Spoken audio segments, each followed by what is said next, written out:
18 tādā brīdī.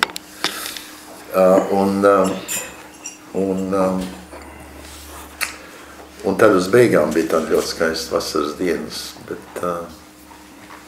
bet viss jau, protams, daudz siltāk kā šeit un ļoti jauki un ļoti skaisti tur būt atkal.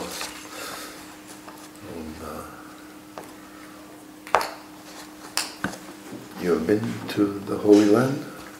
I went for you. Oh yes, of course, we were on the first trip. I went her. First trip. Oh, yeah, that's all. First trip. Sveiki! Redz, tev tieši brīnišķīga vieta. Tā, un tā. Viss gāja labi. Nebija nekāda starpgadījuma vai problēmas. Bez teraktus? Teraktu nebija. Teraktu nebija. Teror? Kas tad? Izraēļā nebija teraktu. Terror, spridzinājums. Jā, krieviski terakt. Latviski arī terakt. Terakt. Latviski. Terorakt. Jā, mēs nelietojam. Tā krieviski. Mēs lietojam divus vārdus. Tas ir krieviski viens vārds? Tas saīsinājums no diviem vārdiem. Terakt. Terror un activation, aktīvnes. Jā, saprotu. Terakt. Nē. Es nezinu, tur visu laiku notiek. Tas man nepārstāv. Nekas nav tāds īpašs. Kas bija? Petrā bijāt? Ko? Bijāt Petrā? Petrā, jā. Jordānā bija ļoti interesanti. Jordānā arī? Jā, Petrā. Oh, you went down there? Yes. Is that? Oh. Yes. Tur ir klimats mīnusos, un kalnos ir sniegs. Un Petra ir nepilni 1000 metru virs jūras līmeņa. Tā kā. Bet viens, kopš mēs bijām, ir Nāves jūra ir atkal atkāpusies, viņa ātri tiek iztukšot, Jordāna sūc ārā ūdeni masīvā daudzumā, un Izraela atkal nelaiž iekšā jaunu ūdeni no otra gala, un ūdeņi tiek izmantot priekš visām, es gribēju teikt narkotikām, bet priekš visām, kas ir tas pats kosmētikām. Un tā tad kopš pagājušā gada Nāves jūra ir atkāpusies 10 metri. Oi. 10 metri. Jā. Tur, kur varēja iet tādos dubļu podos, tie vairs nav. Aizpārklāt prom. Drīz vien Nāves jūra vairs nebūs. Galilējas ezers arī nebūs, jā? Nē, Galilējas ezers, viņi nāk, bet viņi novirz ūdeņus tur. Tur nav izmaiņas. Bet Nāves jūrā ir izmaiņas. Ļoti ātri. Tā kā es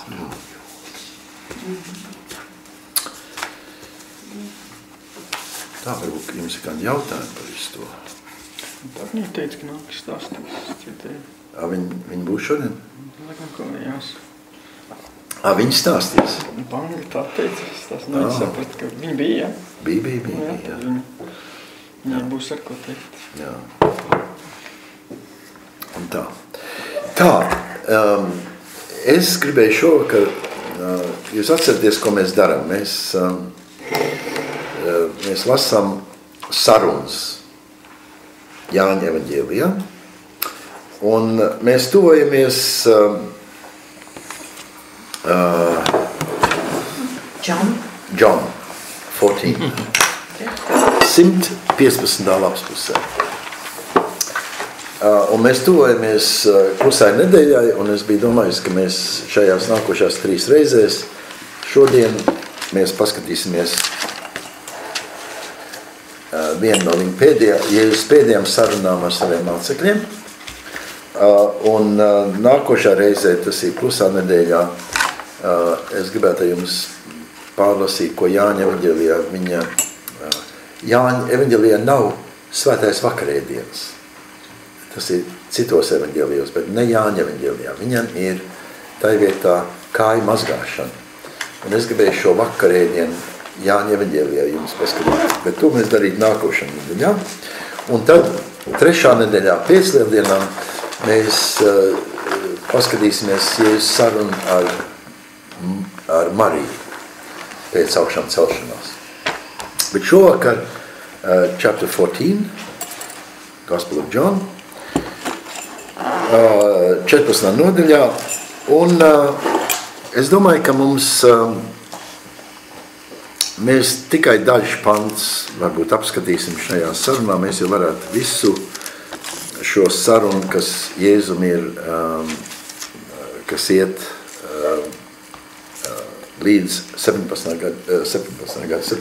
nodaļu beigām, bet mēs tikai apskatīsim sākumu. Look at the beginning, the first few verses of 14 to 12, 1 to 12. Okay. Un pirmos 12 pantus. Es nolasīšu šos 12 pantus. Jūs sirdis, lai neizbīstas, tātad 115 lapspusē, ja? Jūs sirdis, lai neizbīstas, ticiet Dievam un ticiet man. Mana tēvnamā ir daudz mājokļu. Ja tas tā nebūtu, vai es jums tad būtu teicis, es noēmu jums vietu sataisīt. Un, kad es būšu nogājis un jums vietu sataisīs, tad es nākšu atkal un ņemšu jūs pie sevis, lai tur, kur es esmu, būtu arī jūs. Un kur es noēmu, to ceļu jūs zinat. Toms viņam saka, kungs, mēs nezinām, kur tu eji. Kā lai mēs zinātu ceļu? Un Jēzus viņam saka, es esmu ceļš, patiesība un dzīvība. Neviens netiek vai nenāk pie tēva kā viens caur mani. Ja jūs man būtu pazinuši, jūs būtu pazinuši manu tēvu. Jau tagad jūs viņu pazīstat un esat viņu redzējuši. Filips viņam saka, kungs, rādi mums tēvu, tad mums pietiek. Jēzus viņam saka, tik ilgi es jau esmu pie jums, un tu vēl neesi mani sapratis, Filipa. Kas man ir redzējis, tas ir redzējis tēvu. Kā tu var sacīt, rādi mums tēvu? Vai tu netici, ka es esmu tēvā un tēvs ir manī? Vārdus, ko es jums saku, es nerunāju no sevis, bet tēvs, kas pastāvīgi ir manī, dara savus darbus. Ticiet man, ka es esmu tēvā un tēvs ir manī, bet ja nē, tad vismaz šo darbu dēļ ticiet. Patiesi es jums saku, kas man tic, tas arī tos darbus darīs, ko es daru, un vēl lielāks par tiem darīs, jo es noēmu pie tēva. Tā, tik tālu varbūt, mēs varbūt par tik tālu netiksim ar visu to. Es gribēju šos pantus apskatīt, pārunāt.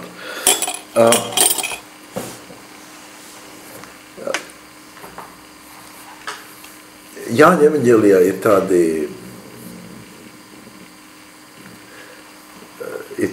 tāda neparasta maniera vai literārs stils, ka viņam visvienkāršākie vārdi ir visnozīmīgākie. Un kad 2. pantā viņš saka,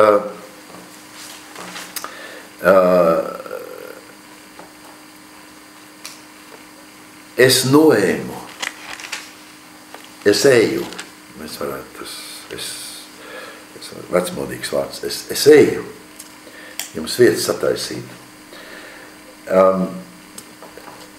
Mums jāsaprot, ka Jānim šie vārdi nav tādi vienkārši, ka viņš saka, es eju, kur tad viņš iet, uz kuriem viņš iet, es eju. Un Jāņa evaņģēlijā šis vārds iet ir ļoti svarīgs. Jēzus visu laiku runā par iešanu, par nākšanu, aiziešanu, atnākšanu. Un kas tā ir tā šajā iešana, nākšana? Es noeju pie tēva.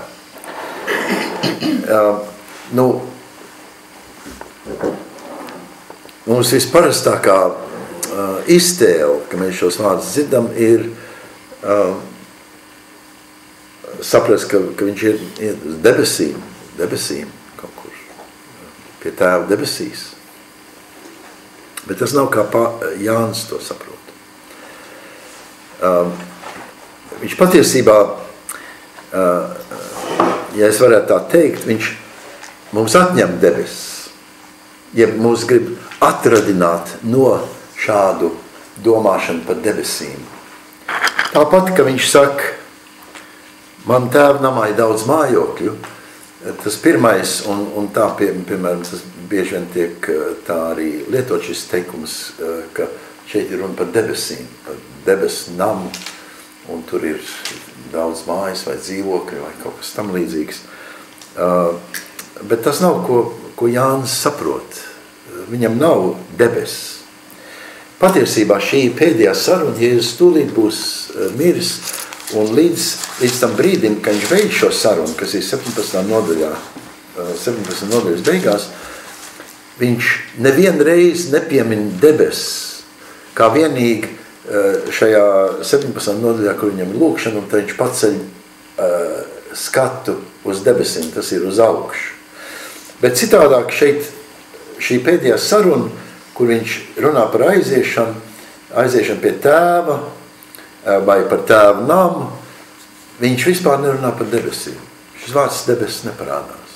Jānim vispār šis vārds ir ļoti reti. Vienīgais, kur viņš ir, kad debesis atverās un balods nolaidās virs Jēzu, ka viņš tik kristīts. Piemēram, ka Jēzus mirst, tur nav kaut kāds skats uz debesīm vai saistība ar debesīm vai kaut kas tam līdzīgs. Un mēs jau redzēsim sarunā ar Mariju pēc augšām celšanās. Viņš saka, man jāiet pie tēva.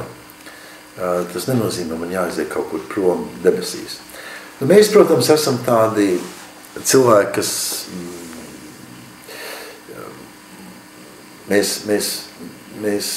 esam spiest lietas lokalizēt. Mēs domājam, Dievs debesīs, mēs šeit, un mūsu domāšana ir tāda. Bet Jānis grib mūs no tā atradināt. Viņš, Jāņa evaņģēlijs, negrib, ka mēs šādā veidā runājam par Dievu. Un es jums gribu paskaidrot, kāpēc un ko tas nozīmē, ka viņš tā negrib šādā veidā.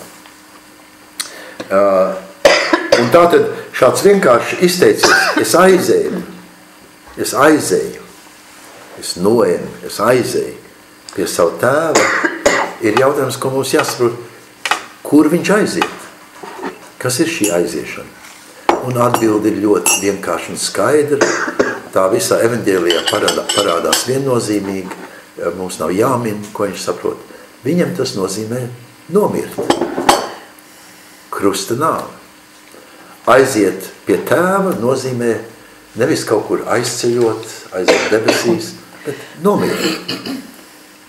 Un mums jāmēģina saprast, kāpēc nomirt ir aiziešana pie tēva. Nevis viņš nomirst un tad aizceļo debesīs vai pēc nāves dzīvi vai vēseli kaut kur paceļās un dzīvo. Tas nav Jānim redzējums. Vispār, godīgi sakot, tas nav arī jaunās derības. Tas ir mūsu tāds populārs pagānistisks domāšanas veids, ka mēs tā tēlojam debesis vai Dievu, ka mēs kaut kur ir Dievs un tad mums aizējam pie Dieva. Šeit ir kaut kas svarīgāks par to. Un tas ir, ko es šovakar gribētu papūlēties pateikt. So when he says go, I'm going to prepare you a place. It isn't heaven he's talking about. Okay. It's his death that he's talking about. And that's the place that he's preparing for us. His death to be our death. Tā vieta, kur viņš noiet, un kur viņš satais, viņš runā saviem mācekļiem, ir, ka viņi var dzīvot tāpat kā viņš. Ka šī vieta ir tāda pat kā, kur viņš aiziet. Bet, es to mēģināšu kaut kādā veidā paskaidrot un pateikt. Bet sākumā jūs sirds, lai neizbīstas. Un to jāņem nopietni. Kāpēc, lai viņi būtu nobijušies? Dabīgi. Nobijušies, jo tūlīt būs krahs. Tūlīt Jēzus tiks sagūstīts un šausmīgā nāvē mirs. Un mēs redzam, ko mācekļi darīja. Viņi nobijās līdz ārprātam, tik tālu, ka viņi darīja divas lietas. Viens ir no Jēzu pilnīgi atkritījās, atteicās, un otrs ir aizbēga aiz aizslēgtām durīm. Tātad, ka Jēzus saka, jūs sirds, lai neizbīstas, viņš saprata, ka tas ir tieši, kas notiks. Un kāpēc viņi izbīstās? Tāpēc, ka tāpat kā mēs visi, mums ir bailes no tā, ko instants var izdarīt, un vēl vairāk bailes, ka mēs zaudēsim savu dzīvību. Un Jēzus ir nācis, lai mums parādītu, ka mums nav jābīstas ne no mūsu nāves, ne arī to, ko citu var izdarīt, ka vispār mēs dzīvojam tā Dieva priekšā, kam nav nāves. Un tāpēc viņš saka, ticēt Dievam, tas nav tikai tā, ticiet Dievam, esiet ticīgi. Jo jautājums ir, kuram Dievam tad jātic? Tas nav tāds vienkārši jautājums. Kāds jūs zina, kuram Dievam jātic? Es nezinu, kuram Dievam jātic. Un mēs pie tās problēmas tūlīt atgriezīsimies. Tā kā viņš saka, ticiet Dievam, tas nav tikai, esiet ticīgi vai iedomājieties, ka ir kaut kāds radītājs un sargātājs un labvēls un tā tālāk.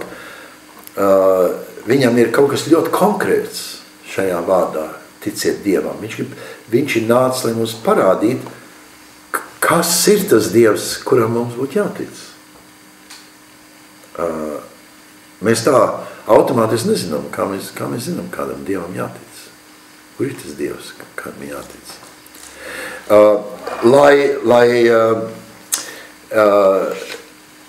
Mēs varētu ticēt, un viņš saka, un tai pašā laikā ticiet arī man. Kāpēc viņam? Tas varētu izklausīties tā, kā kaut kāds mācītājs vai kaut kāds pravietis vai kultu vadītājs uzstājās un saka, sekojiet man.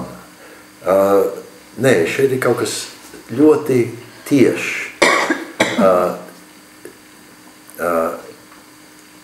Skatīties uz viņu, kā piemērs tam, par ko ir runa, ka mēs sakam ticiet Dievam, un ka ir runa par to, kā mums ir, kā mēs arī varam dzīvot tā, kā viņš dzīvoja. Ar vienmēr sakot, ticēt nenozīmē iedomāties kaut ko, saņemt kaut kādu instrukciju, saņemt kaut kādu informāciju, pārmantot kaut kādu dogmatisku vai kaut kādu teoloģisku mācību. Ticēt ir pavisam kaut kas cits, kā mēs varam dzīvot tā Dieva priekšā, kas ir tikai dzīvība un kas mūs var atbrīvot no tām pamatbailēm, kas mums visiem ir par mūsu miršanu. Es nedomāju, mūsu miršanas dienu, kas to zina, mēs jau nekad nezinām, kad tas būs. Atskatoties mūsu ilgstoši slimošana. Bet normāli mēs tā nereiķināmies, bet te ir kaut kas daudz lielāks. Mēs visi darbojamies un dzīvojam šī miršanas fakta ēnā. Šī miršana ir tā, kas uz mums iedarbojās un kas mums liek teikt, ir ļoti īsts laiks, man jāizdara, man jātiek, man jācenšas, man jāpūlās, man sevi jāsargā, man jātiek augstāk, man ir jāuzmanās, kā es darbojos, ko es daru. Un tāpēc mēs visu laiku esam iežogoti, ierobežoti. Es jums došu piemēru. Pavisam vienā citā jomā. Un tas būs no zvonniekiem. Neskaitāms reizes mums ir jāpiedzīvo sekojošais scenārijs. Ka tad, kad mēs vai kāds no mūsu draugiem izliek galvārā un iestājās par kaut ko šeit Latvijā, par kaut kādām tiesībām, par kaut kādu taisnību, par kādu bērnu likteni, par kādu mūsu valsts nesakārtoto sistēmas stulbībām, notiek uzreiz viens un tas pats. Un to jau visi zinām. Tūlīt instants sūtīs virsū inspekciju. Ja tu pret kaut ko iebilst, uzreiz būs inspekcija. Inspekcija no tās instances, kas tev var kaut kādā veidā uz tevi attiecās. Momentā nāk klāt. Un mēs sakam, kāpēc jūs esat ieradušies? Ziniet, kārtība paredz, ka mēs šad un tad pārbaudam. Bet tad kāpēc tas noticis tieši tagad, kad mēs uzrakstījām vēstuli, mēs uzstājamies saimā, mēs runājam ar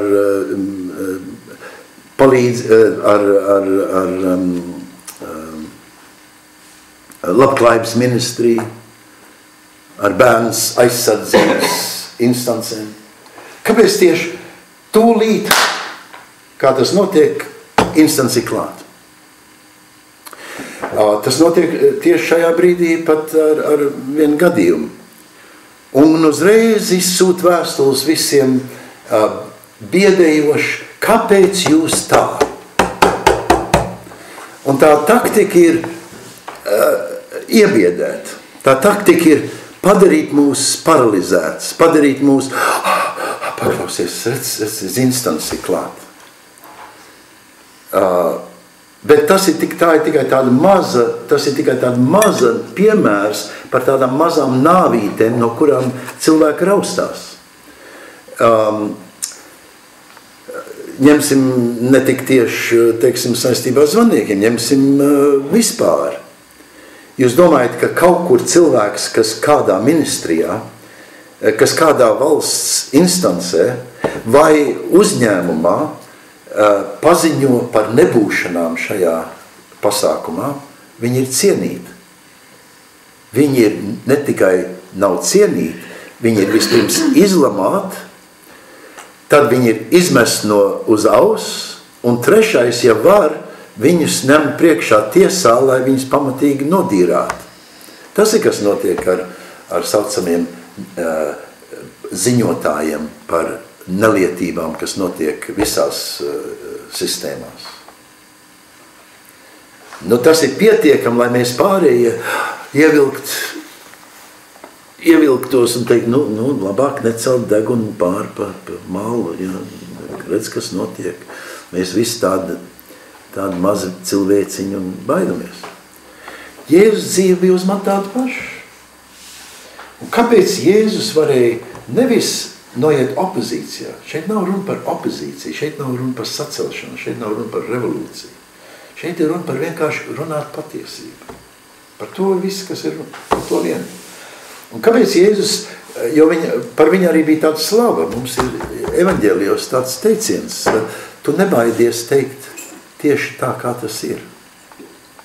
Viņš tā tiek raksturots. Kāpēc Jēzus tā varēja dzīvot? Tāpēc, ka viņš nebaidījās nāves. Pārējie mēs baidamies, kā tas atsitīsies uz mūsu nākotni, uz mūsu karjeru, uz mūsu ienākumiem, uz mūsu prestīžu, vai mūs nevazās pa avīzēm, vai nebūs visāds tenkas sagdomāts par mums, un beigās mēs būsim maz un melni un sakaut. Kāpēc Jēzus tā nebaidījās? Viņš nebaidījās, jo viņš grib mūs iepazīstināt ar to pašu Dievu, ar to pašu Tēvu, kuram viņš uzticēja, un, ka viņš saka, ticiet man, viņš rāda uz sev kā piemēru, kā var dzīvot. Tas nav ticiet man, ticiet kaut kādām idejām par mani, vai ticiet, ka Jēzus ir Dievs un cilvēks, vai ticiet, ka viņš ir no debesīm, vai ka viņš ir pestītājs, vai ticēt visādi šādas lietas. Tas ir ticēt viņa dzīves piemēram. Un ticēt šajā gadījumā ir vispār pieņemt piemēru, nevis saņemt kaut kādas instrukcijas vai pamācības. Faith is not instruction, information, dogmatic teaching. It's the concrete example that Jesus says in the first verse, believe in God and believe in me. It is the concrete example of his life that he wants to put forward. Viņš gribēja parādīt, kā izskatās, kāda ir dzīve, kur pārņem pilnīgi pārliecību par Dieva dzīvīgumu, dzīvelību, dzīves pilnību, kur priekšā nāves nav un par ko nav jābaidās.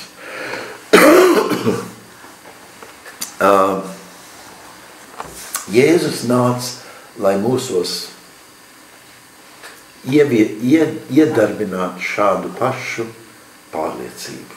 Un tas ir, ko nozīmē šie vārdi, jūs sirds, lai neizbīstas, ticiet. Tas ir divas alternatīvas. Vai nu mēs esam iebiedēti, bailīgi, nobijušies, viss ir ienaidnieki, visiem mums ir kaut kāda bailes, kas ar mums notiks, vai arī mēs ticam Dievam, ticam viņam. Un šis ir tas kontrasts. Tas nav kontrasts ar to, vai es pieņemu kaut kādas mācības, vai nē. Bet šeit ir kontrasts, vai es baiļojos, vai nē. Tas ir tas, ko ticība. Tas ir tas ticības alternatīva. Vai tev ir bailes, vai tu esi tāpat kā Jēzus zini to, ko viņš zina. Mēs tagad vēl lasīsim, kas ir tas, ko viņš zina.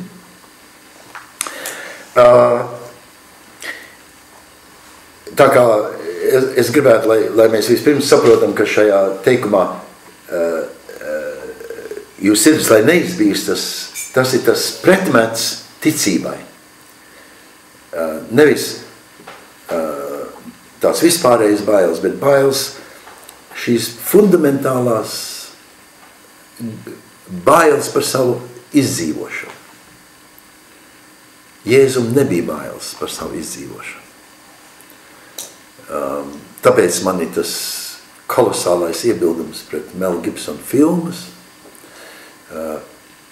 Jēzus pasī, kas ir visnekristīgākā filma, ko es vispār pazīstu, kas visvairāk noliedz Jēzu kā jebkura filma, kas man ir zinām, un proti viņi attēlo Jēzu Ģetsemanē, un ar filmu ar to sākās, it kā viņam būtu bailes no miršanas. Viņš skraida apkārt. Kas būs? Un cilvēks saka, redz, kur cilvēcisks Jēzus.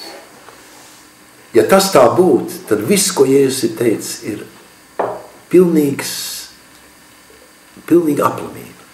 Falšs, viņš ir liekuls līdz ārprātam, ja Mel Gibson filma ir pareizi. Un ir interesanti, kā es jums jau esmu neskaitāms reizes teicis, evaņģēlija neakcentē Jēzus ciešanas. Viņa akcentē izsmiešanu. Jēzus tiek izsmiets, kā stulbenis. Nu redzi,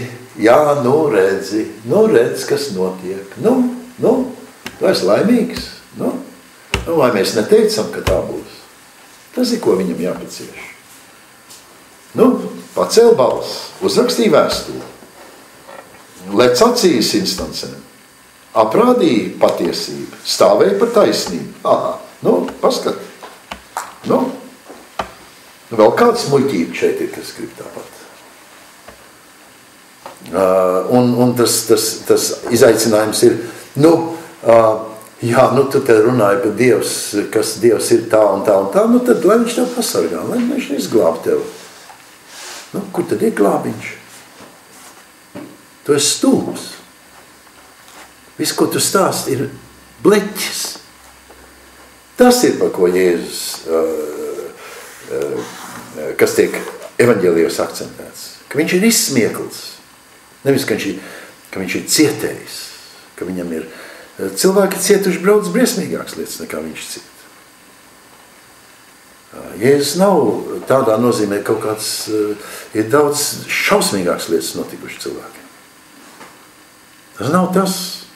Tur nav tā sāls. Otrā pantā mana tēva namā ir daudz mājokļu. Second verse. Kur ir šis tēva nams? Es vēlreiz atkārtoju, šeit nav runa par debesīm. Šis ir tēva nams. Mēs esam tēva namā. Un šie daudzie mājokļi ir patiesībā tie daudzie veidi, kā mēs varam ar Jēzu izpildīt viņa dzīves ceļu. Šie daudzie mājokļi nav dzīves vietas kaut kur debesīs, tā, ka mēs nomirstam, mums katram vienu būdiņu vai jauka vieta.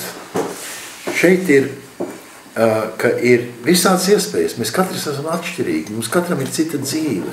Mēs katrs izpildīsim savu uzdevumu atšķirīgi. The many rooms is life here and now, the different people, not heaven or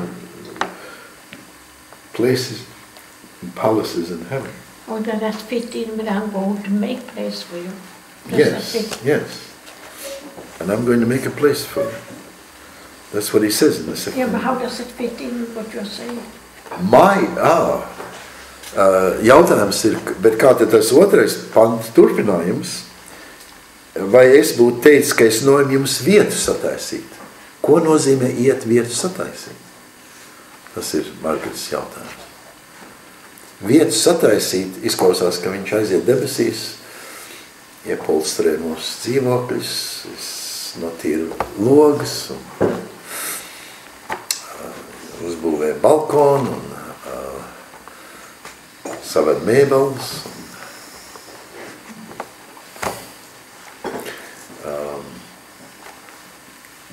Sagatavo mauriņu un coffee on the tray and all the rest of it. Un tad mēs gaidām, tad vecīt nāca, viss ir sagatavots, nāca pie manis. Ko nozīmē es jums vietu sataisīšu? Viņa dzīve, viņa piemērs, viņa uzvedība, viņa attieksme ir tā, kas padara dod mums iespēju viņam sekot. Preparing a place is making it possible for us to follow in his footsteps. That's preparing the place.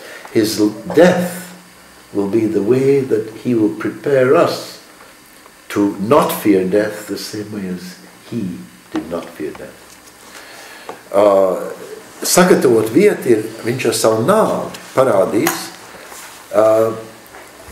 es varu to izdarīt. Jūs man atļaujiet tādu prastu salīdzinājumu, varbūt jums tas liksies pārāk profāni.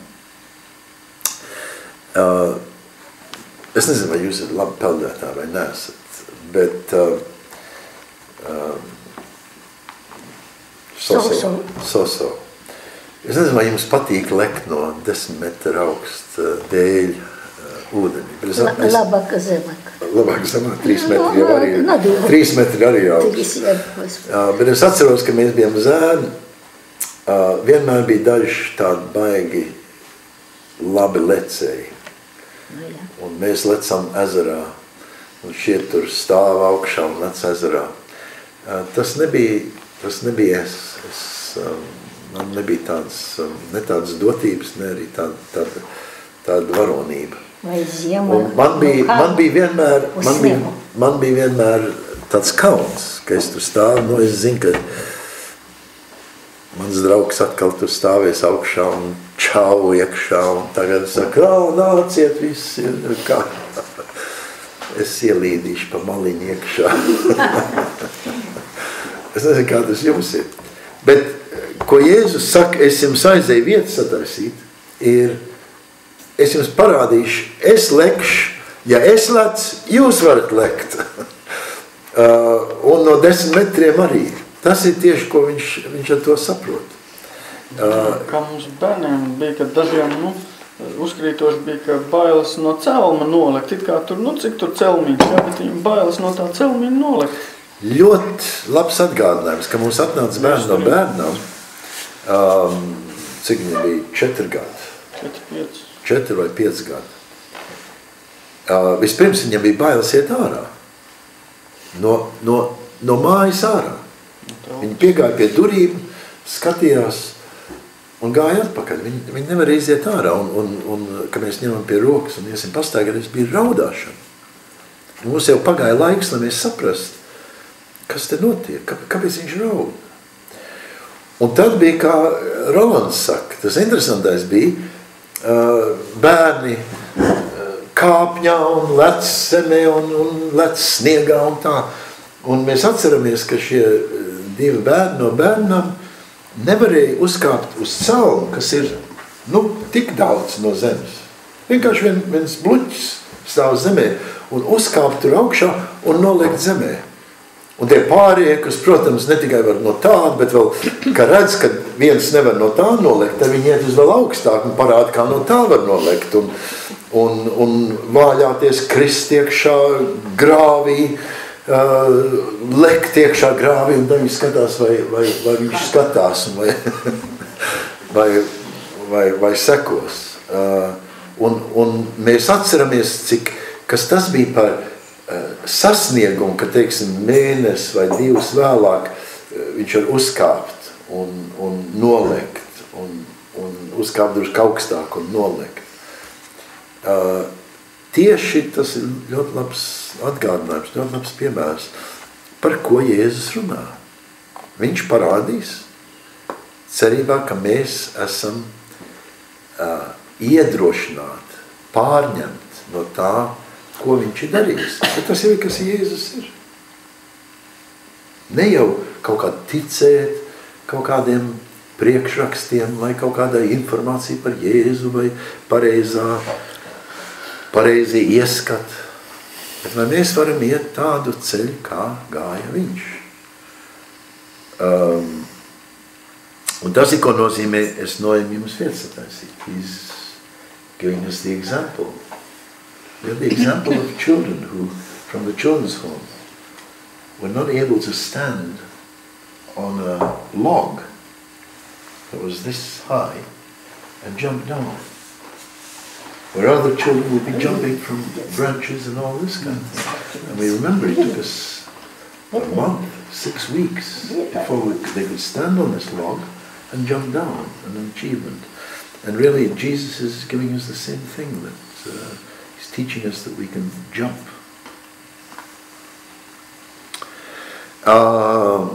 Viņš parāda, ka tas ir iespējams. Tik vienkārši.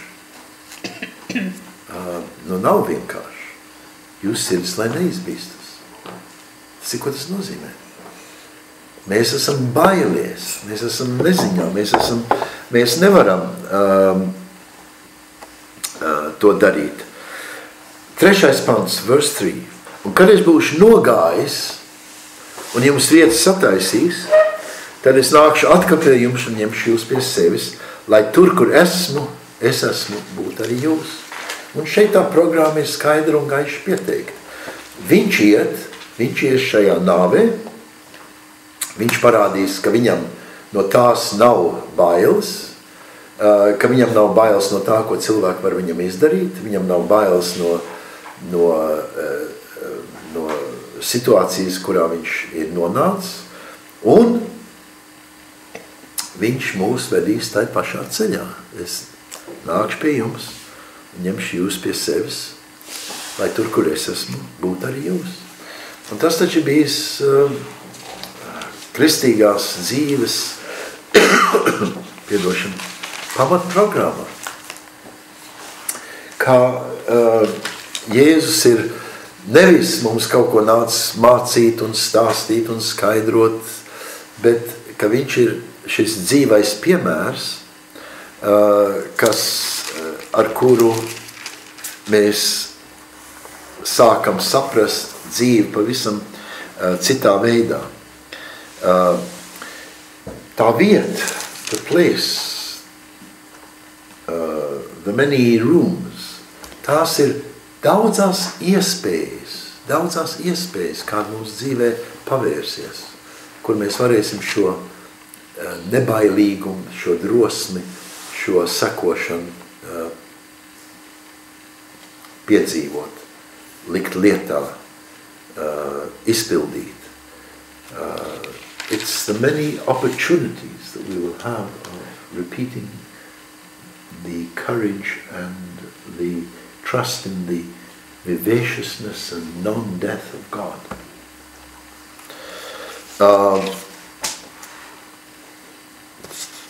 Jo mēs nevaram, jo mums ir ļoti grūti to, mēs esam, kā šis pirmais teikums, mēs esam nobijušies, mēs esam ieraujušies, mēs esam, mūsu bailes mūs tur, tās mūs darbina. Un tagad viņš saka, verse 4, un kur es noeju, to ceļu jūs zināt. Toms viņam saka, kungs, mēs nezinām, kur tu ej, kā lai mēs zinātu ceļu. Jēzus saprot ar šiem vārdiem, jūs saprotiet, kas tagad notiks. Mums taču ir piemērs no praviešiem, mums ir piemērs no daudziem labiem cilvēkiem, kas ar viņiem noticis. Viņi visi tiek beigās pakārt un slaktēt. Un jūs saprotiet, mans liktenis nebūs citādāks nekā viņu liktenis. Bet Toms saka, pa ko tu runā? Kas tas ir? Ko tu mums te saka? Mēs nezinām, ko tas nozīmē iet, kur tu ej? Un redziet, šeit atkal Jāņa evaņģēlijā šis vārds iet. Tas nav tikai iet kaut kur, tas ir iet šajā pārnestā nozīmē iet uz savu nāvi. Un viņš saka, es nezinu, kur tu ej. Un tāpēc dabīgs jautājums par to, kas ir tas ceļš. Es vēlreiz saku, tas nav ceļš caur nāvi uz debesīm. Tas ceļš ir uz nāvi. Uz nāvi. Tas nav, es varbūt jūs kaut kā skumdiņu šovakar, varbūt es jūs padara grūtsirdīgs. Vienīgais ceļš? Vienīgais ceļš tādā nozīmē, ka kas ir pilnīgi skaidrs. Man tas ir pilnīgi skaidrs, ka ja kāds gribēs mīlēt un darīt pareizi tāpat, kā Jēzus darīja, neviens neteiks paldies par to. Par to būs visāda pretestība tam. Un nemazums zaudējuma.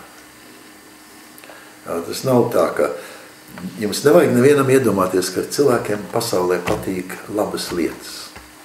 Cilvēkiem nepatīk labas lietas. Tas ir, mēs gribam, ka visi tais pašos sūdos kā vispārējie, un ja kāds kaut kāda alternatīva parāda šai situācijai, tad ir opozīcija nevis kaut kāda palīdzība vai atbalsts vai tā. Tas nenozīmē, ka no visiem. Tur jau ir tas skaistums, ka ir cilvēki, kas tieši ap to solidarizējās. Tas ir, kas ir draudz. Draudz ir tie cilvēki, kas saprot tās pareizās labās lietas un ir gatavi par tām lietām strādāt un dzīvot un arī ciest. Un nemazums ir cietuši. Tādēļ upurēties. Tas ir, kas ir draudz, un tāpēc ir šis skaistā tuvība un kopīgais atbalsts. Bet, ja mēs runājam par apstākļiem ārpusē, man vienmēr pārsteidz. Neviens negrib runāt par būtību, bet viss grib runāt par to, kur kāds ir pārkāpis kaut kādu niecīgu, nenozīmīgu formālu likumu un tā tālāk. Man tas vienmēr šokē. Jau tas piemērs, ar kur es sāku.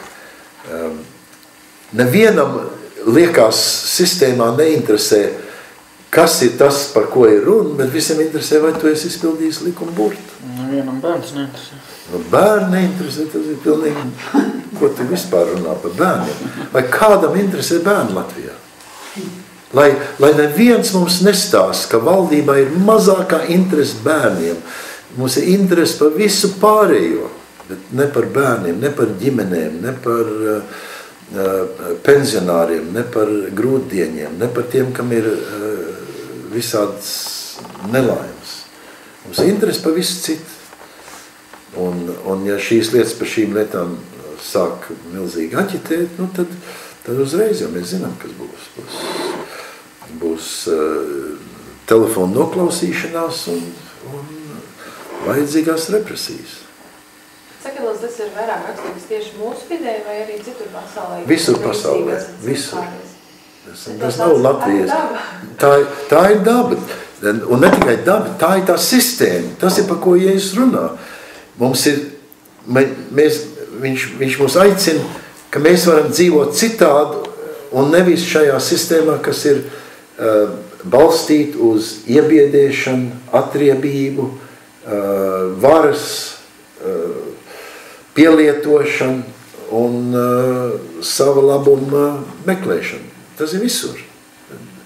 Šai ziņā, starp citu, interesanti, birokrātija un valsts aparāti nekur neatšķirās. Viņi visi ir vienādi. Visi sargās savus darbus, savu viedokli, savu prestīžu. Neviens negrib kaut ko darīt, ja gadījumā viņiem nav par to jācieš. Mums tāpēc, piemēram, saistībā ar bērniem, un tā mums man vienmēr iepriecina, ka gadās atsevišķi darboņi, darba darītāji, instants, kas ir gatavi izkāpt ārā no savas sistēmas vienu gabaliņu un riskēt. Viņi dažreiz tiešām riskēja savu darbu, viņi riskēja savu nākotni, riskēja saviem ienākumiem. Un te nu mēs esam.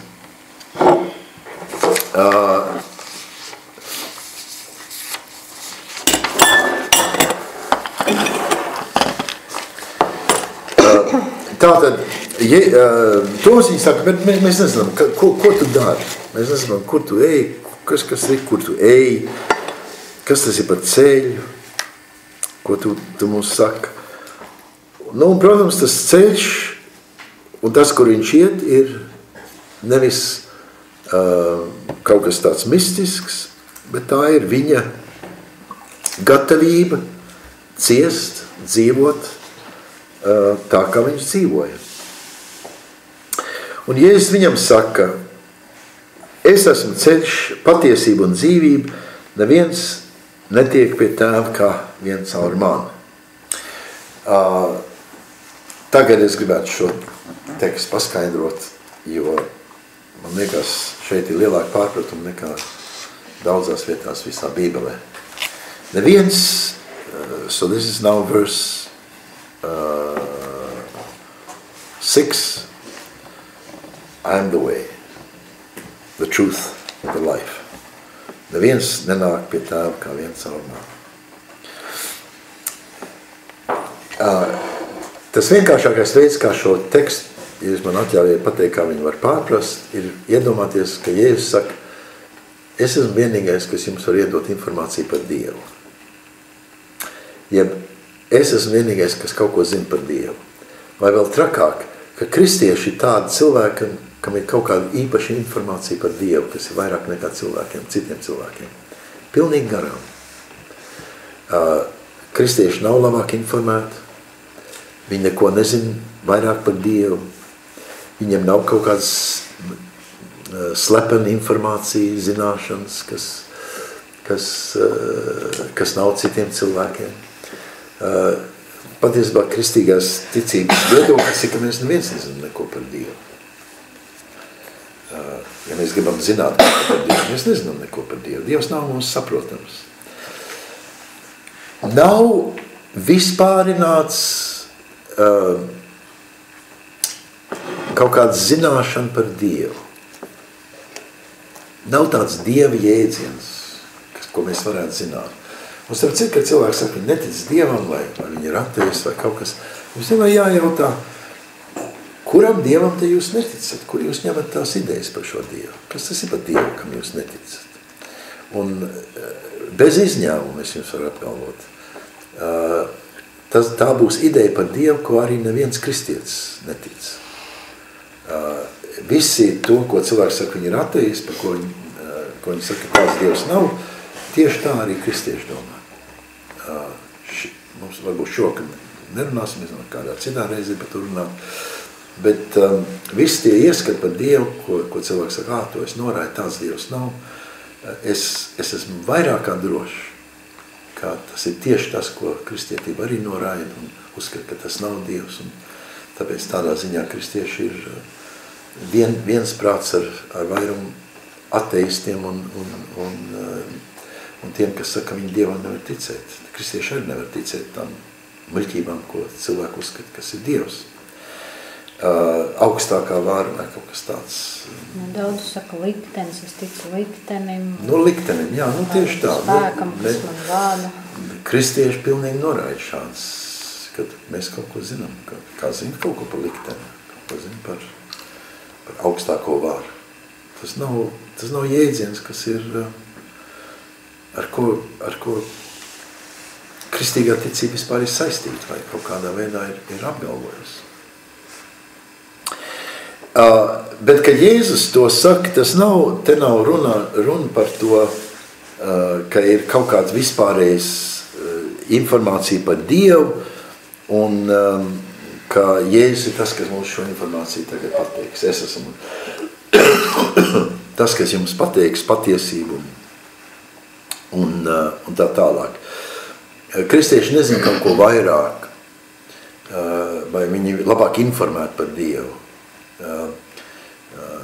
Kad, teiksim, cilvēki runā vienalga, kurā tradīcijā, hinduismā, muslim vai budismā vai kaut kur citur, kristieši nepretendē, ka viņi kaut ko zina īpaši, ko kāds cits nevarētu zināt vai ko kāds cits nevarētu zināt labāk. Bet kas ir šis, ka Jēzus saka, neviens netiek pie tēva kā vien pie man. Bet tas ir aicinājums pieņemt to, ko Dievs piedāvā. Un tagad jautājums ir, ko Dievs piedāvā. Un tas nav kaut kāda informācija, tā nav kaut kāda grāmata, tas nav kaut kāds likuma kodeks vai apraksts, bet piedāvā šo, te jau ir tas ārprāts. Piedāvā vienu pieveiktu, nonāvētu, savas dzīves darbības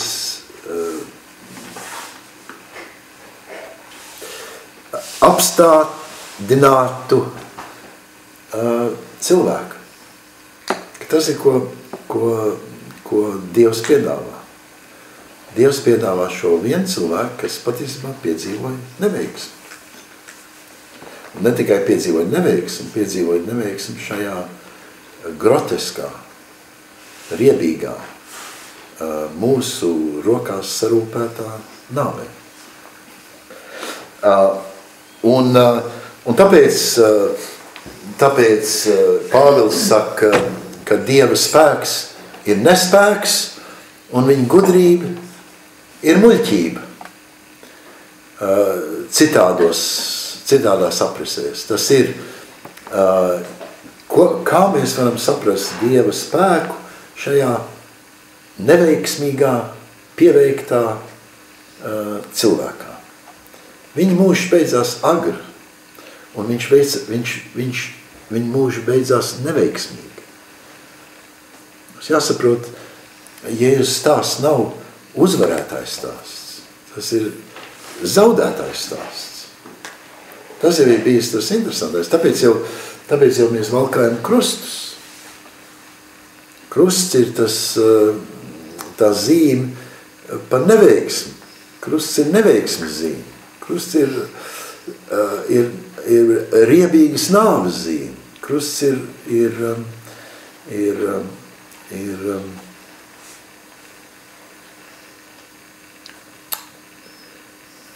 pasaules uzvara par labu cilvēku.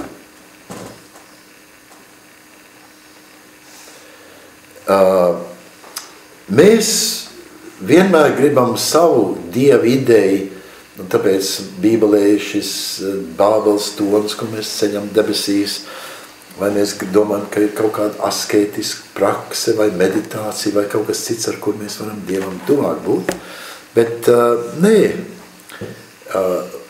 evaņģēlijs, labā vēsts ir nevis, ka mēs kaut kā varam Dievu saprast vai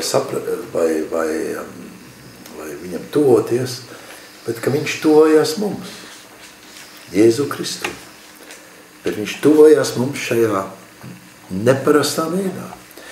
Pāvils to viennozīmīgi, varbūt, ka mums vajadzētu tos tekstus paskatīt, lai jūs nedomājat, ka es to visu izīstu no īkšķi. Tas ir kaut kā mans traktējums. Paskatīsimies, kur viņš tieši to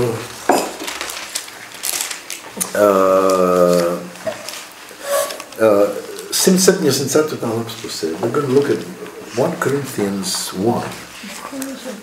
18. 174. lapas pusē, 1 Corinthians 1.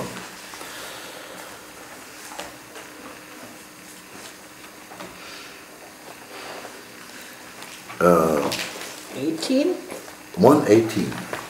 Also 1 Corinthians, first chapter, verse 18.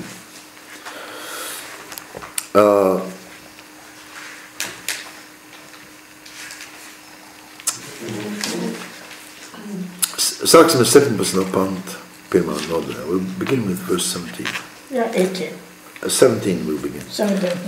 Jo Kristus man nav, šitas Pāvils raksts, jo Kristus man nav sūtījis kristīt, bet evaņģēliju sludināt, ne gudriem vārdiem, lai Kristus krusts nepalikt bez satura. Tas ir, te nevar nekā viņu uzfrizēt, padarīt kaut ko citu.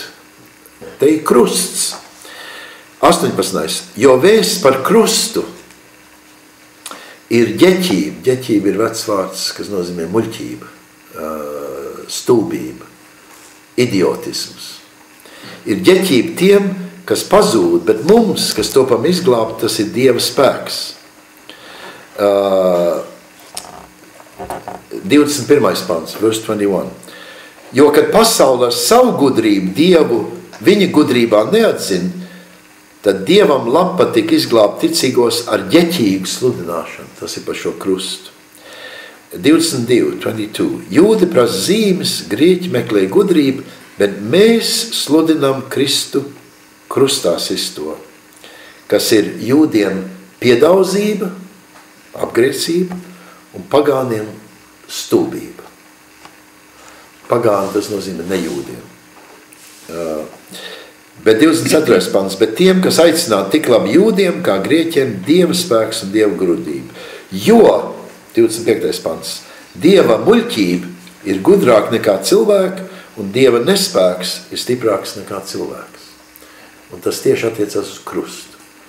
Ka šeit ir kaut kāda, lai kā skatās, kā vien neveiksmīga dzīve var būt Dieva spēks, un kā vien neveiksmīga dzīves iznākums var būt kaut kāda gudrība.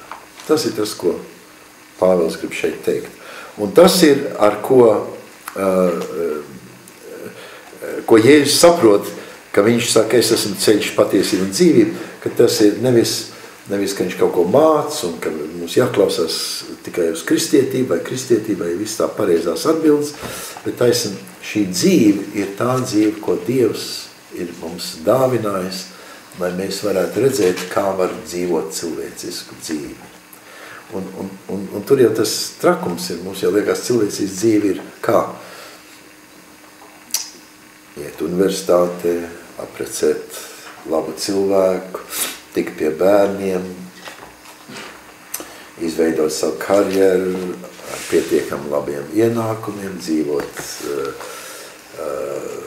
zināmā komfortā, lai mums ir, kā viss saka, veselība, lai mēs nemokamies ar neveselību, un lai mēs esam sabiedrībā ieredzēti, un lai mēs mierīgi savā gultā varam vecumdienās nomirt. Perfekta dzīve. Nu, salīdzināt to dzīvi ar Jēzus dzīvi. Nu, tas ir stūbīgi. Neviena no tām lietām. Viņš ir pamests no visiem. Viņam nav mājas, kā viņš saka. Cilvēki viņu nicināja un izsmēja, un viņš nomirs kā Dieva pamests un atstumts vienā mocekļa nāmē. Sakiet, es tagad precizēju cilvēku, kā tā viss saliekās. Kristus pats arī uzskata to par sakāru. Vai viņš pēc savas pārliecības uzskata savu kaut kādu liktenes? Ko viņš uzskatīja, ir grūti pateikt. Jo, teiksim, mēs varam saprast, ir divas vietas, kur viņš mums pasaka. Ja mums ir atspoguļot tāda viņa cīņa. Un tās divas vietas ir sākumā un beigās. Sākumā ir kārdināšana, kur viņš jūt, ka viņam ir jāizdara izvēle. Nu, kā tu dzīvos? Ko Dievs no tevis prasa? Kas ir tā īstā Dieva dzīve? Un piedāvājums ir tāds, būt ļoti iespaidīgs ar kaut kādiem brīnumiem, ka tu pārvērt akmeņus par maizi, ka tu esi aizsargāts, ka tu kā Dieva cilvēks, tu esi aizsargāts no visam ļaunumu, tu vari lekt no augsta torņa, un kā viņš dzird, velns viņam saka, vai tad nav psalmos teikts, ka Dievs tam nesīs uz savām rokām, nu tad lec parāda, ka tas tā ir. Un trešais izaicinājums Jēzum, ko viņš sadzirdēja savai misijai, bija, kas ir tas paņēmiens? Un velns viņam saka, paklausies, tu redz visu pasaules valsts, meties man priekšā, un tev viss tas piederēs. Respektīvi, tas mums jāsaprot, ka velns viņu aicina lieto vāru. Tas ir kā darbojās. Šeit tu redz visu pasaules zemes. Tās ir tev. Tikai kalpo man. Tas ir kā šī vēlnišķīgā pieeja ir ar vāru. Kontrolēt, pārņemt, iekarot, tā tālāk. Un Jēzus sadzird, ka viņam jāizšķirās, kā Dievs darbojās. Viņš darbojās ar šiem brīnumiem, viņš darbojās ar tādu mistisku pasargāšanu, un viņš paredz, ka viņa sakotāji izmantos spēka paņēmienus. Un ir tik ļoti interesanti, ka baznīca vienmēr iekritus visās šajās lamatās. Visās trīs. Baznīca grib kaut ko redzēt, kaut kāds brīnums, piedāvāt kaut kādu milzīgu mistisku necilvēciska aizsargāšana. Ja tu būsi kristīts, tad tu būsi aizsargāts, un ja tu neesi kristīts, tad tu nebūsi. Un galvenais padomā, kā baznīca gribējusi lietot varu.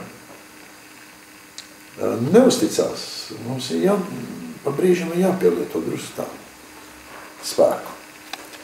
Un Jēzus no visiem trim atteicās. Un beigās, kā es saku, Ģecemenes dārzā bija šis pats jautājums. Pagaidi, Dievs, es tagad redzu, kas notiks, saka Jēzus. Es redzu, ka te nāk man gūstīt. Un gals būs tikai viens. Es to visu varu paredzēt. Jebkurš, tur nav jābūt sevišķi gudram cilvēkam, lai to redzētu, kas tagad notiks. Un viņš Ģecemenes dārzā saka, vai tas ir tavs prāts? Tas ir kā tavs darbs var sekmēties? Vai tas būs tas iznākums, ko tu gribi? Un viņš sadzird, ka viņš tiek no Dieva stiprināts. Un interesanti, tas scenārijs ir, kur Pēters neko no tā nesaprot. Un kad tagad nāk virsū, viņš prasa Jēzu un paklau. Kas tad jādara? Un viņam ir divas iespējas. Bēgt, lasamies prom, vai kam ir zobens, turamies pretī. Vai tas ir, ko tu gribi, Jēzu, lai mēs tagad darām? Jēzus saka, nomierinies. Šis ir tas brīdis, kas notiks, pieņem to, ej tam cauri un redz, kas būs. Pēters netic nevienam šim Jēzus ieskatam. Un tagad viņš kā aiz, lojalitātes, aiz zinkārības, skrien līdz pa gabalam Jēzum, kur viņš tagad tiek aizvests, tiesāt. Un mēs redzam, ka viņa attieksmi, Pētera attieksmi. Viņam tur kalponīti saka, pagaidi, tu arī esi galilietis, tavs akcents tev nodod, tu esi latgalietis.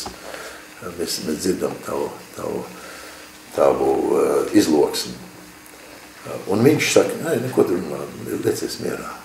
Un tas atkārtojas 3 reizes, līdz tam 3, kur Pēters ne tikai noliedz, bet viņš saka, es viņu vispār nepazīstu. Ko tu man mācies virsū? Es šo cilvēku nepazīstu. Un šeit mums ir evaņģēlijā parādīts tas normāla attieksme. Glāb savu vārdu. Vāks. Kurš var tagad izglābties, lai izglābjās? Un Pēters ņem to sapratni, ka šeit ir jāizglābjās. Jēzum jau arī bija tāda iespēja. Viņam jau nebija... Jums jāsaprot, ka tumšā naktī nav jau tur elektrība vai milzīgs lāps vai kaut kas, kas cilvēki nāk ārā no Jeruzālemes tur uz Ģecemenes dārzu, kas ir Olīvu eļas kalnā, kur te koki visapkārt, absolūti tumsa, tā kā te Latvijā laukos, kur neko nevar redzēt, nav nevienam luktur.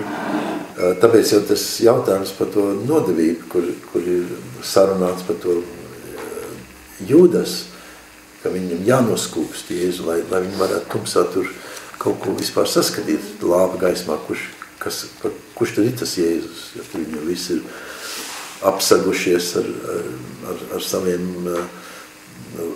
lakatiem un tērpiem, tur jau neviens nevienu atpazīt. Un Jēzus jau arī, viņam jau nebija tur jāstāv un tagad jāpieņem šo gūstīšanu. Viņš jau varēja pa kokiem milzīgi aizlavīties un tā.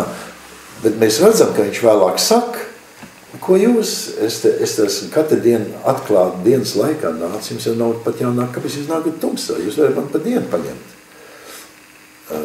Es visu laiku esmu atklātībā tempļa telpās runājis, ko jūs nākat naktī. Es nebēgu no jums, ar vienmēr sakot. Un mēs redzam šai kontrastā ar to, kā uzvedās Pēters un kā uzvedās Jēzus, ka Pēters ir normāls cilvēks. Tāpat kā mēs visi. Mēs, vāks, skrienam. Un Jēzus mums tagad rāda alternatīvu. Mums ir pavisam viena cita iespēja, ka mums nav tādā veidā jābaidās no tā, ko cilvēki var izdarīt. Arī, ja tas nozīmē mūs bojājiet. Tur jau ir tas. Un, kad es tā saku, jums tā jāpadomā, ko jūs domājat.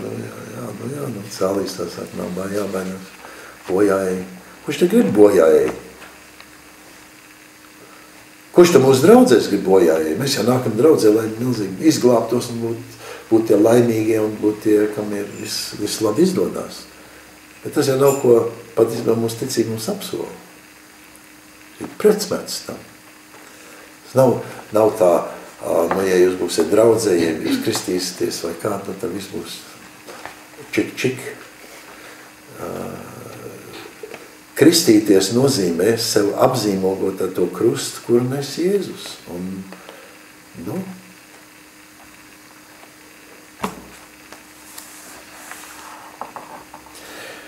un tāpēc, ka Jēzus šeit saka,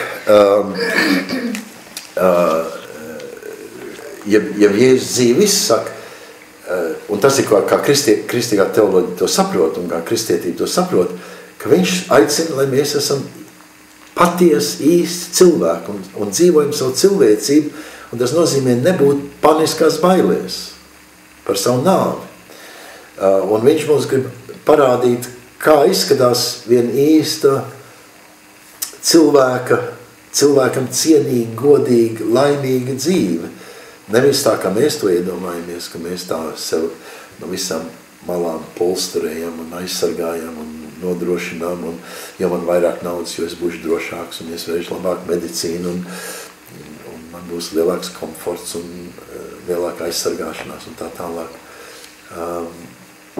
Tā ir izkropļot groteska, necilvēciska dzīve. Un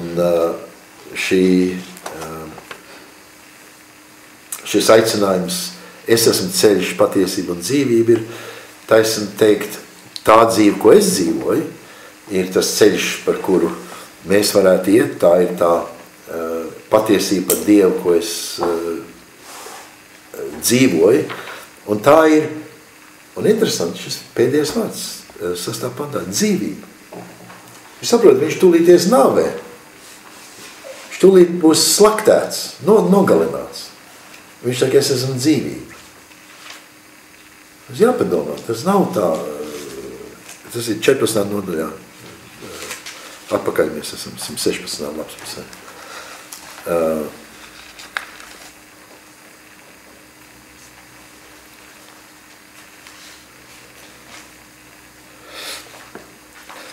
Es varbūt kā, un tas sakrīt, un varbūt es ar to arī beigšu,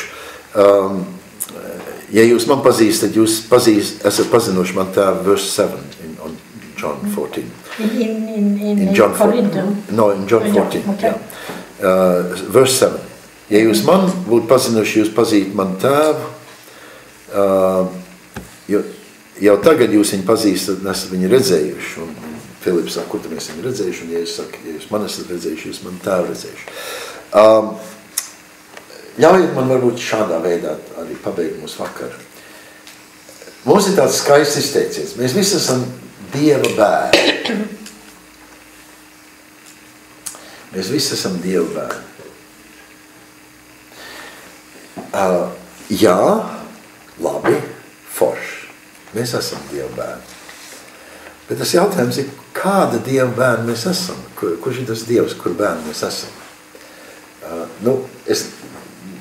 Tas nav tas galvenais, uz ko es gribu akcentēt, bet to ir vērts pārdomāt, ka mēs sakam, mēs esam Dieva bērni. Kur ir mums tā informācija par šo Dievu, ka mēs zinām, ka mēs esam viņa bērni? Bet katrā ziņā šeit, ko Jēzus saka,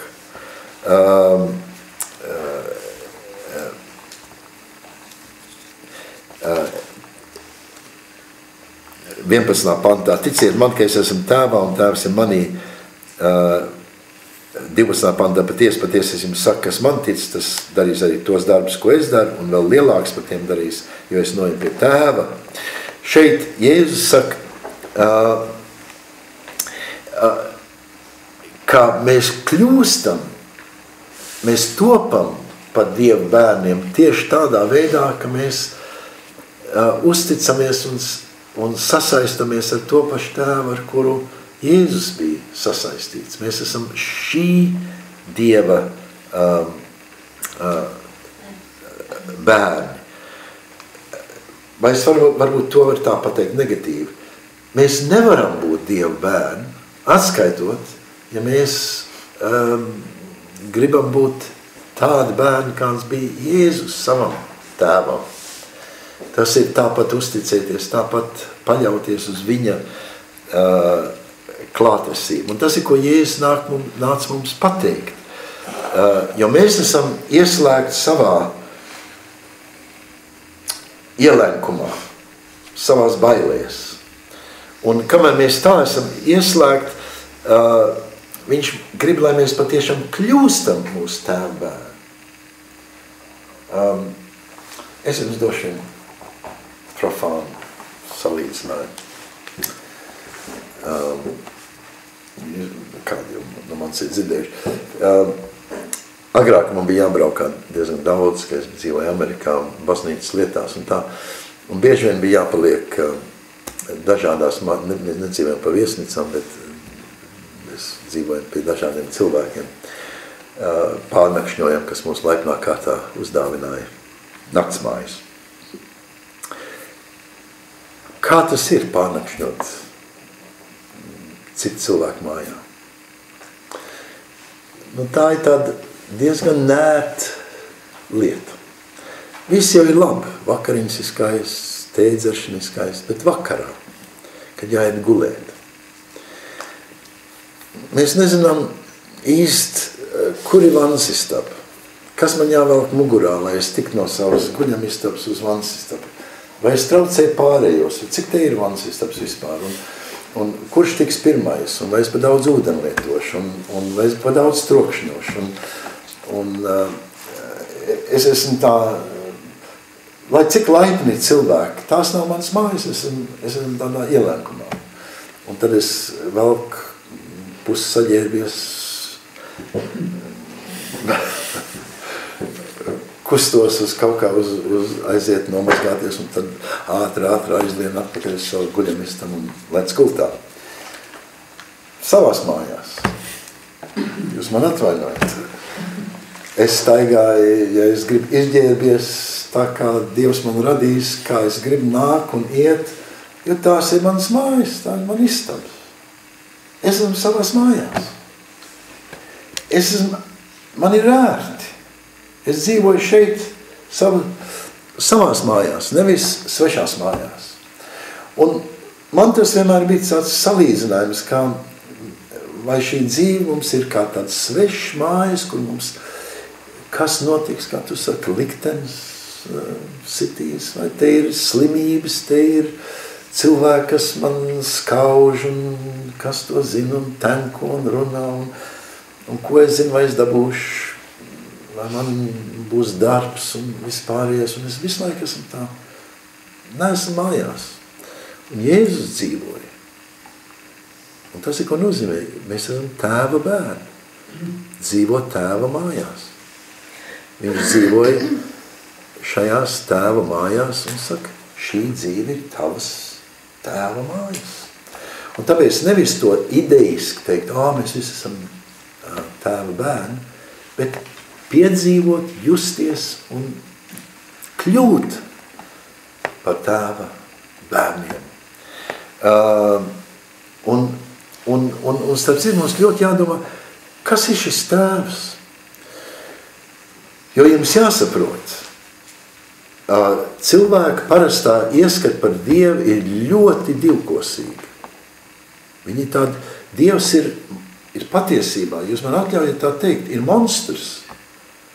Dievs nav kaut kāds tētiņš debesīs, mēs nejūtamies, ka viņš ir kaut kāds mūsu milzīgi, īsti tuvu stāvošs, patīkams, tā drusk nezināms, mīl mūs, bet patiesībā arī, kas tas ir par tiesāšanu, ir debes, bet kas tā ir par respektīvi, Dievs ir viena daļa mīlestība un viena daļa briesmas. Tas ir tas normālais cilvēka redzējums. Tā ir normāla attieksme, ka Dievs ir patiesībā, ne par tūvu.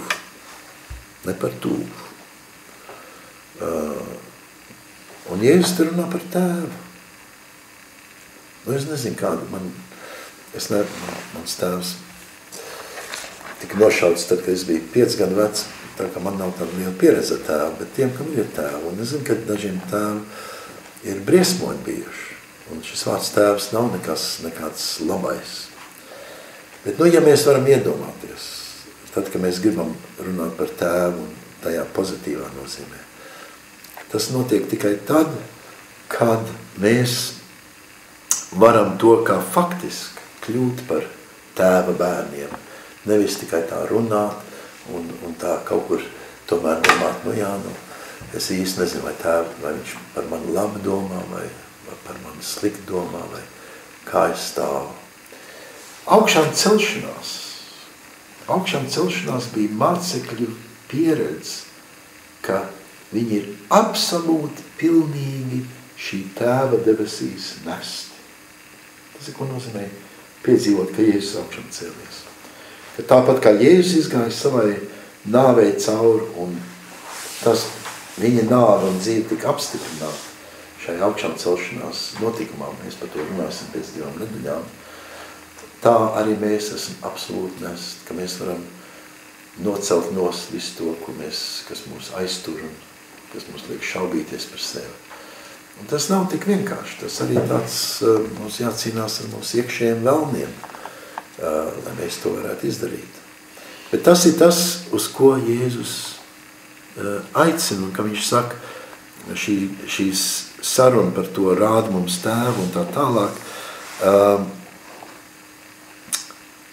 viņš runā par to tēvu, kuru viņš pazina, kas viņam ļāv iet šajā nāvē un iet tādā veidā, kā viņš bija mācījis mums, piedot saviem pārdarītājiem, saprast, ka Dievs mīl gan ļaundarus, gan labus, un pagriezt otru vaigu, ja mēs jūtamies pazemot, mēs neesam iznīcināti. Tāpēc Jēzus ir svarīgs, jo viņš mums šo iespēju ir iedēstījis cilvēcībā. Mēs visi dzīvojam no tā. Tā nav informācija. Visa kultūra ir mainījusies tieši saistībā ar to, ka viņš to ir mūsu vēstures straumē iedēstījis. Un mēs visi no tā, es mums varētu dot piemēru pēc piemēru, kā mēs visi no tā esam atveidojuši visu mūsu ieskats par taisnību, par cilvēku tiesībām, par to, kā mēs attiecamies pret vājāko, pret ārpus stāvošu un tā tālāk. Tas nenozīmē, ka mēs visu to esam varējuši izpildīt, bet katrā ziņā viņš mums šo iespēju ir padarījis īstu un pieejamu. Arī citas reliģijas iespējas, vai ne? Visas, jā. Interesanti, visi grib teikt, ka mīlestība ir tas galvenais dzīvē. No kurienes tas nav? Tas nav automātiski ierakstīts cilvēces vēsturē. Un pierādījums tam ir, ka ir vēl veselu rindu kultūras, kur atriebība ir galvenais uzdevums. Nevis mīlēt savu ienaidnieku. Atriebties.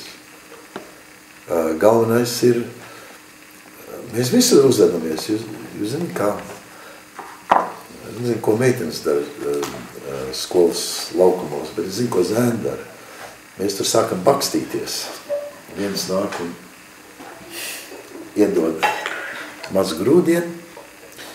Kas ir mans pienākums? Dod grūdienu pretī, drusku vairāk. Vai viņš liekas mierā? Nē, viņš dod vēl vienu grūdienu, drusku vairāk. Un mans uzdevums ir vēl vienu grūdienu, drusku vairāk. Un viņš vēl mums dod grūdienu, un jau no drīz mēs esam vājājamies.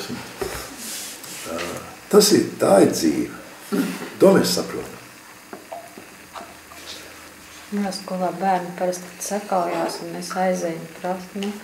Kas bija?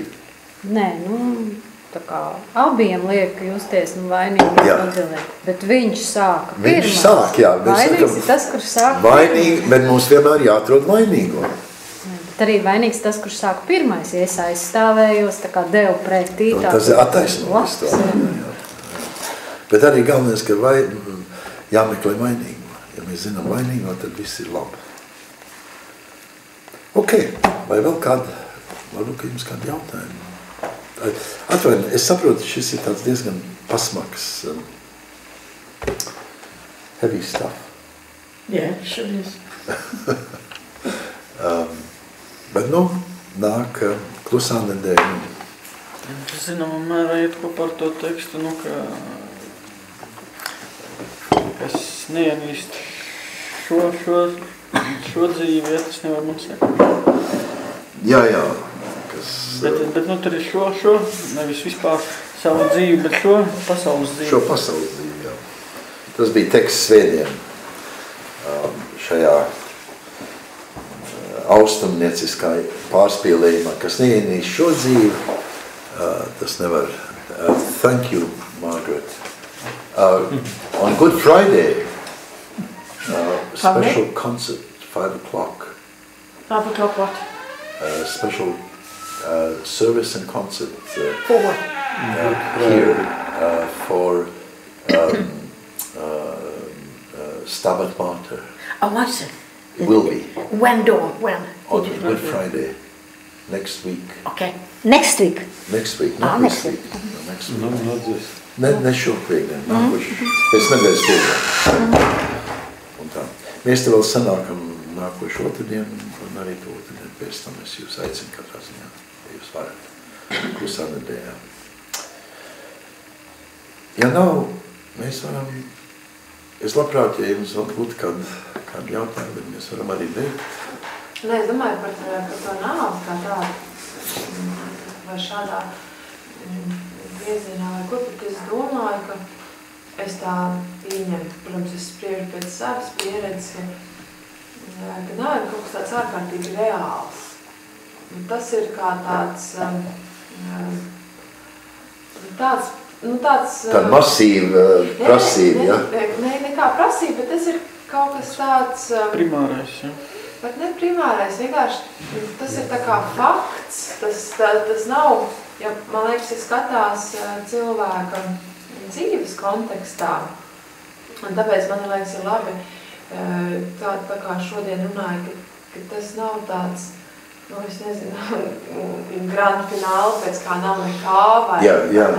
Tā, ka tas ir tāds ļoti, viens no tādiem, es domāju, droši vien, ka viens no tādiem ļoti reāliem punktiem cilvēka dzīvē. Ne kā atskaits punkts, pat nē, arī tāda teorija, protams, pastāv, bet ka tas ir tā reāli, to es domāju līdzīgi, tā kā jūs runājat, es domāju, kā man tas asociatīvi kaut kā,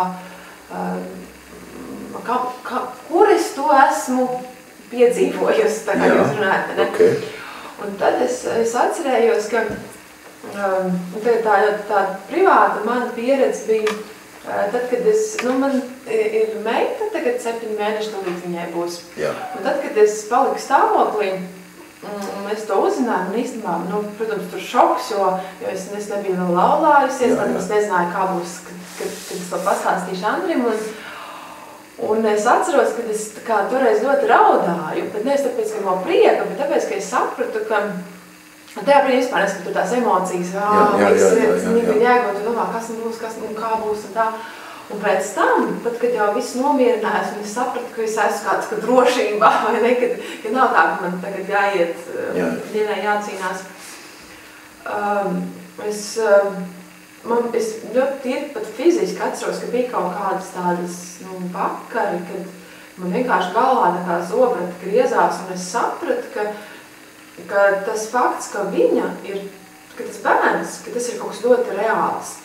Tā karjera, jo man tajā brīdī bija tieši tā, ka man tur bija ļoti tāds, vispār ļoti ilgus gadus bija tikai ļoti daudz strādājusi, un man bija ļoti tāds uz karjeras tāds brīdis, kad es varēju, tur ritīgi izaugs. Tas uzreiz pieliek un es sapratu, jautājumu zīmes un tam. Jā, ka tas ir,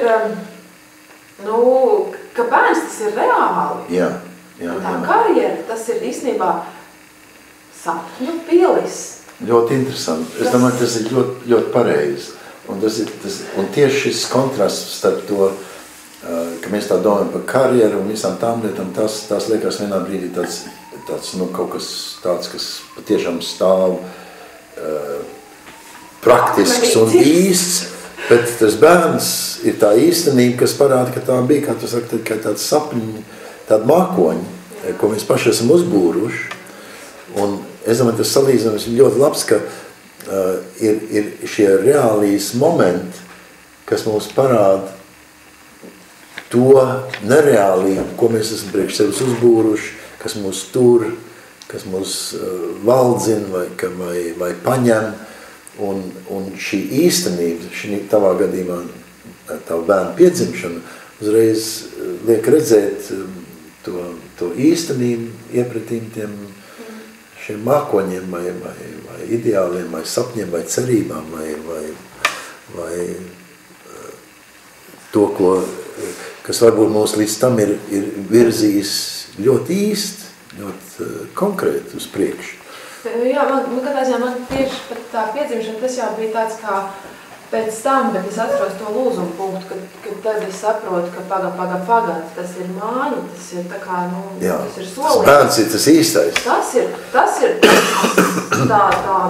tā nopietni, jā, jo es tur, protams, es tur studēju, apzināti un gājus, bet tas ir tikai tā, un tad tas pirmais bija tas paga, un pēc tam bija, kad man bija jāsāk teikt cilvēkiem, jā, kas tad būs. Ir tās bailes, par ko jūs arī runājāt. Jā.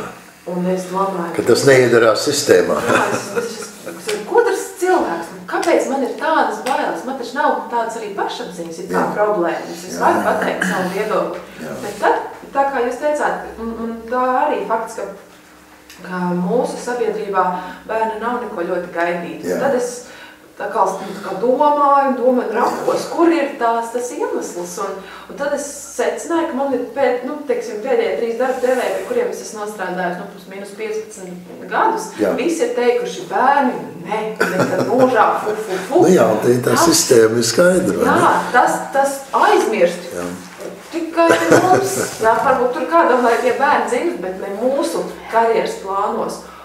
Un tad es zinu, ka man bija arī tā, kad bija, teiksim, jāpārvar tās bailes pateikt, ka man dzīve... Ka tu vairs neesi daļa no tiem pieņēmumiem un tā stila un tās manieras, kas ir pieņemti. Tas ir citādi. Un attieksmi, jā. Un tad tas tā kā viss finālā beigās jau bija tā, kad man jau likās labi, kad kaut kā liekas, kad es nezinu, bet tāpēc, ka palikusi stāvokļi vai tāpēc, ka būs bērns, kad palika tā kā liekas, ka tu vairs neesi tāds pilnvērtīgs cilvēks, tas tikai mamma, kad ar to jau nevar parunāt. Tu esi izstumt ārā no tās īstās traumas, jā. Jā, un tad tas vienkārši tā kā, viss, droši man iekšā iestājās tas miers, un es tā padomāju, labi, ja kāds ar mani nevar runāt, tāpēc, ka viņš uzskata, ka man tagad būs tikai autiņi, un viss pirmais zobs un tā tālāk, tā ir viņa izvēle. Es jau par to vairs neatbildu. Tieši tā. Un es domāju, tas ļoti skaists piemērs par to, kā māņi un pieņēmumi un ieradumi un cilvēku ieskatu un vispārējais, kā tie mūs tur. Un tad kaut kas notiek, kas to visu pēkšņi liek pārjautāt un pat jānostājās pretī, un nemaz nav tik viegli. Grūti, jā. Parasti jau mēs tā gribam ievilkties iekšā, un viss notiek tāpat, kā tas ir bijis. Nepacelt galvu, un neko citādi nedarīt, un nebūt atšķirīgi. Latvietim, es tā neesmu noliekoši, bet mums ir, es domāju, mums liktenis,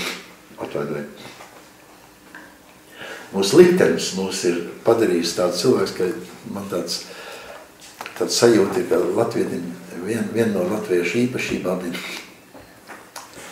Un tāpēc mēs tā redzam, teiksim, citas tautības, kam ir tāda bravūra un egzotiska ģērbšanās un sevis parādīšana, ka Latvijas tajā kontekstā liekas ļoti atturīgs un pat mērens, bet man ir tāda vienmēr tāda sajūta, ka Latvijas ir no vis tā, ka mums ir tik daudz nākuši tie brāzieni pāri mūsu zemē, un mēs esam mocīti bez gala un šausmās visādi no pa labu un pa kreisi, ka mums ir tāds paradums, nāk atkal nākošās šausmas, tad mēs tā paslēpjamies aiz tuvākā krūma, gaidām, ka tas brāziens pāries pāri, mēs tā ievelkamies, atkal tie trakie trako, varbūt es izdzīvošu šoreiz, ievelkamies un gaidām, ka tas būs cauri, un tālāk kāpam ārā, un ka mums nav tas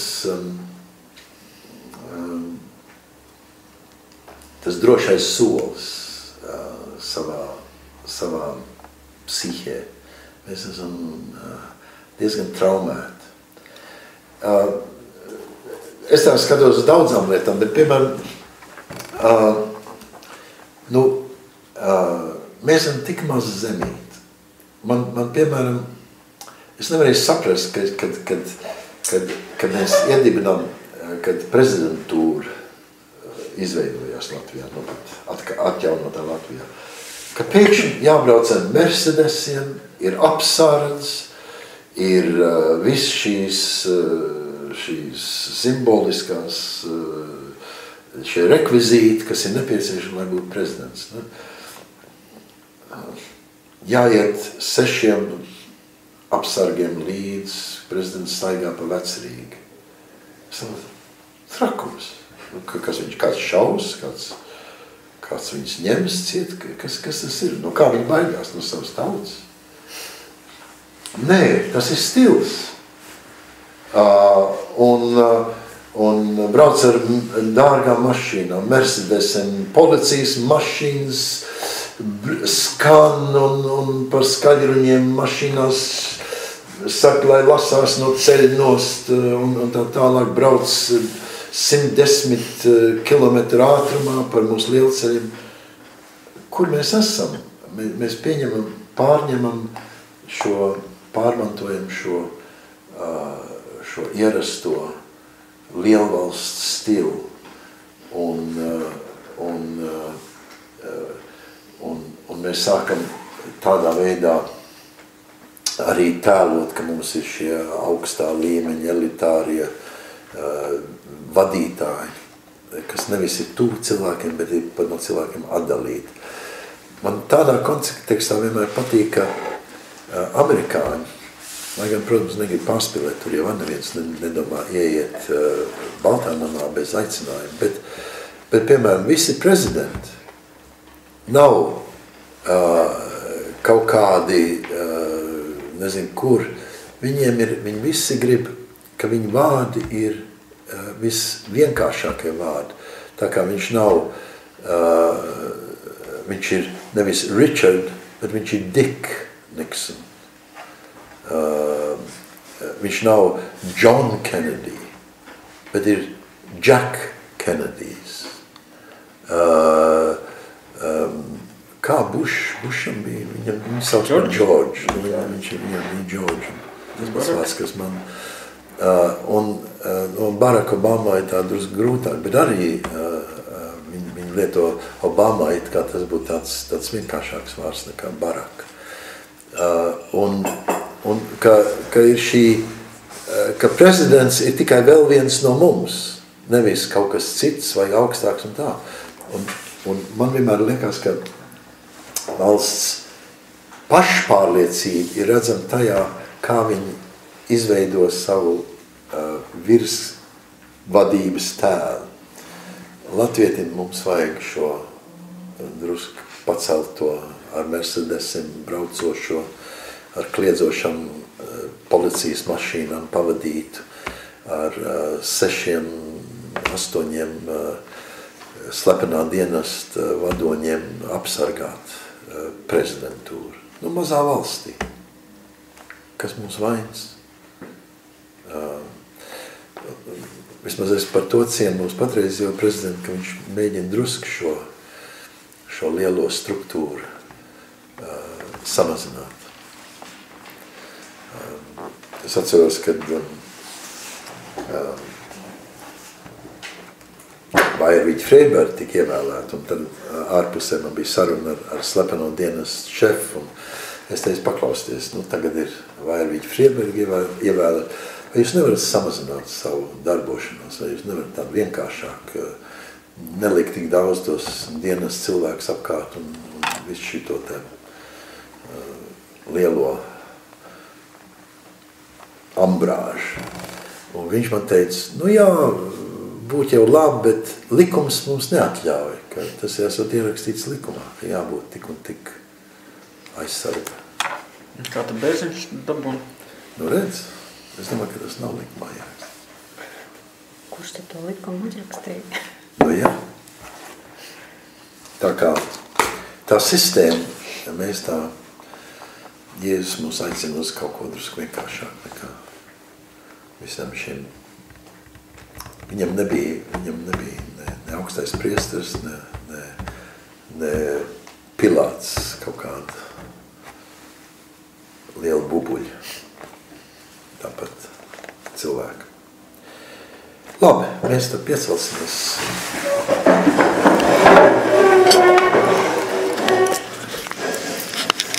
Mūsu Tēvs debesīs, svētīts, lai top tavs vārds, lai nāk tava valstība, tavs prāts, lai notiek kā debesīs, tā arī virs zemes. Mūsu dienišķo maizi dod mums šodien, un piedod mums mūsu parādus, kā arī mēs piedodam saviem parādniekiem. Neieved mūsu kārdināšanā, bet atpestī mūs no ļauna, jo tev pieder valstība, spēks un gods mūžīgi mūžos. Āmen. Un Dieva miers, kas augstāks kā cilvēka prāts un saprašana, lai svētī mūsu sirdis, mūsu domas, Kristu Jēzu. Āmen.